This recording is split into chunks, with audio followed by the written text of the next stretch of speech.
Hello anime lovers, স্বাগতম আপনাদের anime explain BD YouTube চ্যানেলে। আর আজ আমরা দেখব সোলো লেভেলিং অ্যানিমের সিজন 2। তো চলুন কোনো দেরি না করে এর গল্পটা জেনে নেওয়া যাক। গত সিজনে আমরা জানতে পেরেছিলাম যে এই পৃথিবীতে কিছু পোর্টাল বা গেট খুলে যায়, যেগুলোর ভেতরে মনস্টারে ভরা ডানজিয়ান থাকে। এই ডানজিয়ানগুলোতে অনেক শক্তিশালী মনস্টার থাকে, আর যেসব মানুষ এই মনস্টারদের মারে তাদের বলা হয় হান্টার। সুং জিন উ ছিল একজন র্যাঙ্ক হান্টার। সে এতটাই দুর্বল ছিল যে তাকে পৃথিবীর সবচেয়ে দুর্বল হান্টার বলে ঠাট্টা করা হতো। সে এই কাজ করছিল শুধু টাকা উপার্জনের জন্য, যাতে তার মায়ের হাসপাতালের বিল এবং তার বোনের স্কুল ফি দিতে পারে। একদিন একটি ডাবল ডানজিয়ানে প্রায় মারা যাওয়ার পর সে একটি সিস্টেম পায়। এই সিস্টেমটা ঠিক ভিডিও গেমের মতো জিনুকে মিশন দেয়, আর সেগুলো পূরণ করলে সে নিজের শক্তি লেভেল আপ করতে পারে। এভাবেই ধীরে ধীরে জিনু অনেক শক্তিশালী হয়ে যায়। সে একটা শ্যাডো আর্মিও পেয়ে যায়, যাদের সে যখন খুশি ডাকতে পারে। এই মিশনগুলো শেষ করতে করতে জিনু খুব ক্লান্ত হয়ে পড়েছিল। কিন্তু তখনই তার বোন জিনা তাকে ফোন করে মনে করিয়ে দেয় যে আজ তাকে তার স্কুলে প্যারেন্টস টিচার মিটিংয়ে যেতে হবে।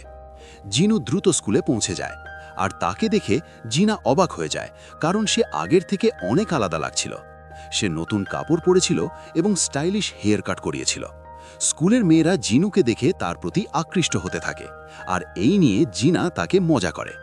মিটিংয়ের সময় জিনার শিক্ষক তার খুব প্রশংসা করেন, কারণ সে খুব মেধাবী ছাত্রী। এরপর শিক্ষক জিজ্ঞেস করেন যদি জিনারও অ্যাওয়েকেনিং হয় তাহলে জিনু কি তাকে হান্টার হতে দেবে। জিনু সরাসরি না বলে দেয়, কারণ হান্টারদের কাজ খুবই বিপজ্জনক। এটা শুনে শিক্ষক খুশি হন এবং জিনাকে তার বন্ধু হান সং ই সম্পর্কে বলেন, যে জেদ করে হান্টার হতে চাইছে। পরে জিনু সং ইর সাথে দেখা করতে যায়। তখন সং ই জানতে পারে যে জিনু আসলে জিনার ভাই। জিনু তাকে বোঝাতে আসে, কিন্তু সং ই বলে সে কখনোই হান্টারের কাজ ছাড়বে না। এটা শুনে জিনু তাকে নিজের সাথে আসতে বলে। অন্যদিকে আমরা হোয়াং বংসুকে দেখি, যে আমেরিকা থেকে কোরিয়ায় এসেছে। ডংসু একজন র্যাঙ্ক হান্টার।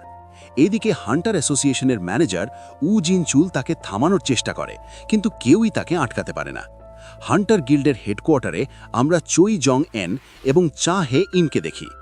চই জেজু আইল্যান্ডে তার তৃতীয় রেড করেছিল, আর সেই রেডে তারা জানতে পারে যে সেখানে থাকা অ্যান্ট মনস্টারদের ডানা গজাতে শুরু করেছে। যদি তারা উড়তে শিখে যায় তাহলে খুব বড় বিপদ হবে, কারণ তখন তারা দ্বীপ ছেড়ে যে কোনো জায়গায় চলে যেতে পারবে।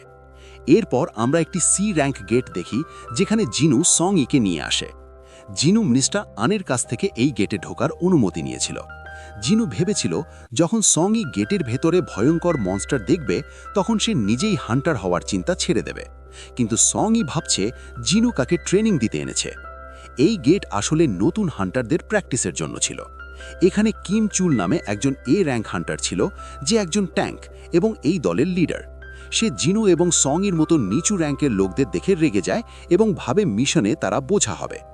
এই পুরো দলে মোট 10 জন হান্টার ছিল, একজন র্যাঙ্ক, 5 জন বি র্যাঙ্ক, 2 জন সি র্যাঙ্ক এবং জিনু এবং সং ই যারা র্যাঙ্ক।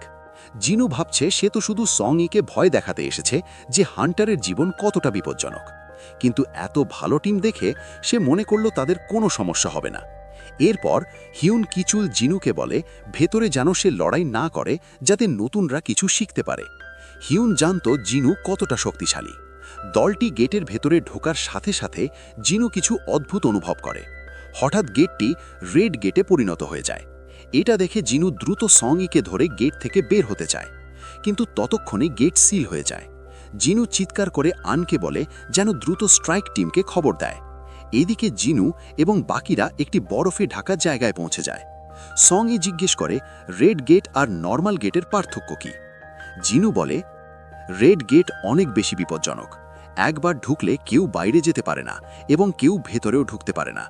এখান থেকে বের হতে হলে এই জায়গার বসকে মারতেই হবে। হঠাৎ তাদের দিকে 2টি তীর ছুটে আসে। একটি তীরে একজন মানুষ সাথে সাথে মারা যায়। দ্বিতীয় তীরটি সং ইকে মারার জন্য ছিল, কিন্তু জিনু নিজের হাত দিয়ে তীরটি ধরে তাকে বাঁচায়। এটা দেখে পার্ক হি জিন বুঝতে পারে জিনুয়ের গতি কত দ্রুত। তারপর তারা গাছের উপর 2 জন আই সেলফ দেখতে পায়। এরা তাদের সবচেয়ে দুর্বল সদস্যদের টার্গেট করেছিল, যার মানে এদের বুদ্ধিও আছে। এটা দেখে জিনু খুব রেগে যায় এবং তীরটি ভেঙে ফেলে। এই এলফরা তাদের নিয়ে মজা করে জঙ্গলের ভেতরে চলে যায়। সং-ই কেঁপে কেঁপে জিনুকে জিজ্ঞেস করে, ওই প্রাণীগুলো কি ছিল? জিনু বলে তাদের আইসেলফ বা আইস প্লেয়ার বলা হয়, আর এরা খুবই বিপজ্জনক। এরপর কিম চুল বলে, যেহেতু বাইরের দুনিয়া থেকে কোনো সাহায্য পাওয়া যাবে না, তাই বাঁচতে হলে সবাইকে তার আদেশ মানতে হবে।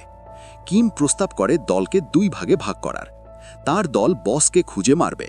সে সব শক্তিশালী হান্টারদের নিজের দলে নিয়ে নেয় এবং দুর্বলদের বাদ দেয়, কারণ বাইরে 1 ঘন্টা, এখানে 1 দিনের সমান, তাই সে দুর্বলদের নিয়ে সময় নষ্ট করতে চায় না। তখন বি র্যাঙ্কের হি জিন বলে সে দুর্বল দলের সাথে থাকতে চায়। কিম মনে মনে ভাবে সে কত বড় বোকা। হি জিন জিনুর কাছে এসে বলে, তীরগুলো কেউ দেখতে পায়নি শুধু জিনু ছাড়া, তাই সে কি সত্যি ইরেন্ট? জিনু কিছু বলে না। হি জিন মনে মনে ভাবে সে নিশ্চয়ই এ র্যাঙ্ক বা তারও বেশি শক্তিশালী।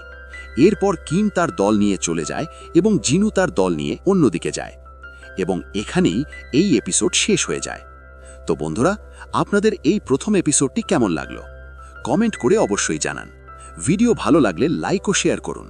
আর যদি আপনারা আমাদের অ্যানিমে এক্সপ্লেইন বিডি চ্যানেলে নতুন হয়ে থাকেন, তাহলে অবশ্যই সাবস্ক্রাইব করে বেল আইকন চাপুন। আমি খুব শীঘ্রই আবার দেখা করব পরবর্তী ভিডিওতে। ধন্যবাদ।